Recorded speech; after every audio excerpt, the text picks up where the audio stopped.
पाठ 12 साम्राज्य की प्रगति। मराठा साम्राज्य को भारत भर में पहुंचाने में 4 सरदार घरानों का महत्वपूर्ण योगदान रहा। ये हैं इंदौर के होलकर, नागपुर के भोसले, ग्वालियर के शिंदे, बड़ौदा के गायकवाड़। चलिए इसके बारे में जानते हैं। जैसे इंदौर के होलकर, मल्हारराव इंदौर के होलकर सत्ता के प्रवर्तक थे। उन्होंने दीर्घकाल तक मराठी राज्य की सेवा की। वे गोरिल्ला युद्ध प्रणाली में विशेषज्ञ थे। बाजीराव प्रथम और नाना साहब के शासनकाल में उन्होंने उत्तर में पराक्रम दिखाया। मालवा और राजपूताना में मराठों का वर्चस्व स्थापित करने में उनका बहुत बड़ा योगदान रहा। पानीपत युद्ध के बाद उत्तर में मराठों की गिनती प्रतिष्ठा को संभालने में माधवराव पेशवा को उनका बहुत बड़ा सहयोग प्राप्त हुआ। पुण्य श्लोक अहिल्याबाई मल्हारराव के बेटे खंडेराव की पत्नी थी। कुंभेरी के युद्ध में खंडेराव की मृत्यु हुई। कालांतर में मल्हारराव का भी निधन हो गया। उसके पश्चात इंदौर के प्रशासन की बागडोर अहिल्याबाई के हाथ में आई। वह महान कूटनीतिक और उत्तम प्रशासक थी। नए कानून बनाकर भू राजस्व, कर की वसूली जैसे बातों को व्यवस्थित स्वरूप प्रदान किया।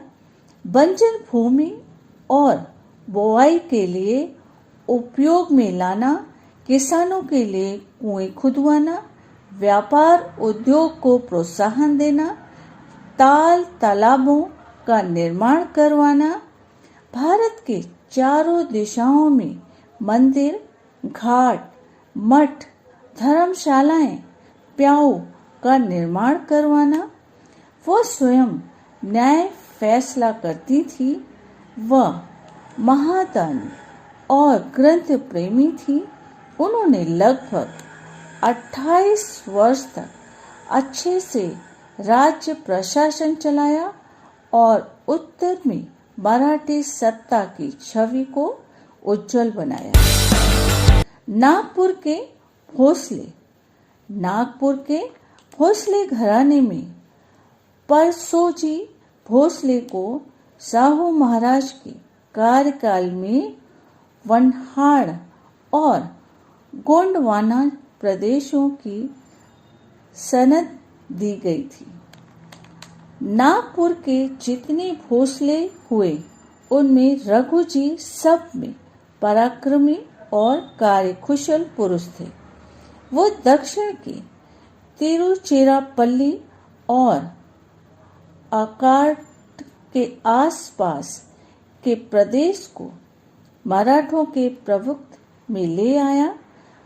साहू महाराज ने बंगाल, बिहार और ओडिशा प्रांतों की चौथ वसूली के अधिकार रघुजी को दिए थे। ईस्वी सन 1751 में नागपुर के भोसलों ने ओडिशा सूबा अली वर्दी खान से जीत लिया। ग्वालियर के सिंधे बाजीराव प्रथम ने राणोजी सिंधे के शौर्य और पराक्रम को भांप लिया था अतः उसे उत्तर का सरदार नियुक्त किया। राणोजी की मृत्यु के पश्चात उनके बेटे जयप्पा दत्ताजी और महादजी ने भी अपनी वीरता के बल पर उत्तर भारत में मराठी सत्ता को सामर्थ्यवान बनाया। माधवराव पेशवा ने सिंधी परिवार का सरदार पद महात जी को प्रदान किया। वह वीर और चतुर राजनीतिक था। पानीपत की पराजय के पश्चात उन्होंने उत्तर भारत के मराठों के प्रभुत्व और प्रतिष्ठा को स्थापित करने का कार्य किया। वो भली भांति जानता था कि उत्तर भारत के समतल प्रदेश में मराठों की गोरिल्ला युद्ध प्रणाली उपयोगी सिद्ध नहीं होगी।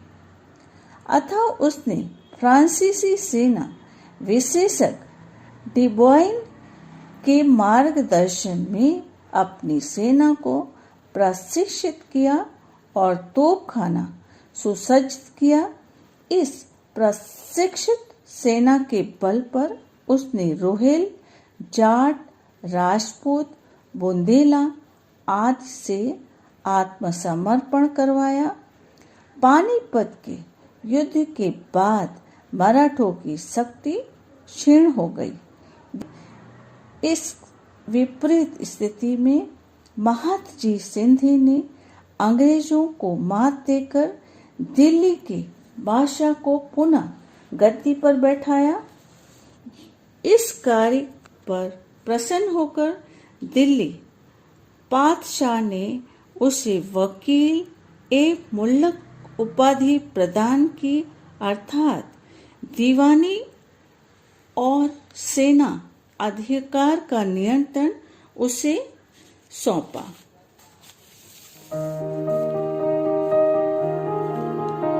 पानीपत के युद्ध के लिए नसीम खान उत्तरदायित्व था। उसके उत्तराधिकारी अभी भी रोहेलखंड में षड्यंत्र कर रहे थे। नजीम का पोता गुलाम कादिर ने लाल किला अपने अधिकार में कर लिया और धन के लिए बादशाह की आंखें निकाली और राजकोष हड़प लिया। इस स्थिति में महादजी ने कादिर को पराजित किया। कादिर द्वारा हड़प की हुई संपत्ति लेकर बादशाह को लौटाई। बादशाह को पुनः दिल्ली की गद्दी पर बिठाया।